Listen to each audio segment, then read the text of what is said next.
పాకిస్తాన్ లో మొత్తం 4 ప్రావిన్సీలు, బలూచిస్తాన్ ని పక్కన పెడితే మిగతావి 3 ప్రావిన్సీలు. ఒకటి సింధ్, ఒకటి పంజాబ్, ఇంకొకటి ఖైబర్ పఖ్తూన్ఖ్వా. ఈ మిగిలిన 3 రాష్ట్రాలని ఒక్కొక్కటిగా తిప్పి కొడితే పాకిస్తాన్ చేతిలో మిగిలేది కేవలం 669 కిలోమీటర్లు మాత్రమే.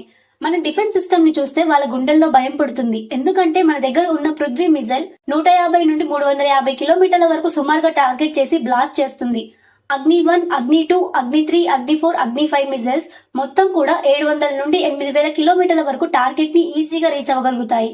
అంటే చైనా, యూరప్, ఈస్ట్ ఆఫ్రికా దేశాన్ని కూడా ఇక్కడే ఉంటూ అటాక్ చేయొచ్చు. అగ్ని 6 ఇది 10,000 కిలోమీటర్ల వరకు వెళ్ళగలదు, కానీ ఇది ఇంకా ఆపరేషన్ లోనే ఉంది. అండ్ మిజైల్ బ్రహ్మోస్ ఇది రష్యా, ఇండియా కలిపి తయారు చేసిన పెద్ద మిజైల్. 400 కిలోమీటర్స్ వరకు టార్గెట్ ని ఈజీగా రీచ్ అవుతుంది. తక్కువ దూరం అయినా కూడా ఎగ్జాక్ట్ గా పాయింట్ ని రీచ్ అవుతుంది. దీనికి ర్యాడర్స్ అంటే లెక్కలేదు. ఎన్ని ర్యాడర్స్ వచ్చినా కూడా బ్రహ్మోస్ ని ఆపలేవు. ఇవి just 1% of India defence system మాత్రమే. కానీ మన బ్రహ్మోస్ ఒక్కటి చాలు క్యాడర్ ని నిమిషాల్లో నేలమట్టం చేస్తుంది. మరెందుకు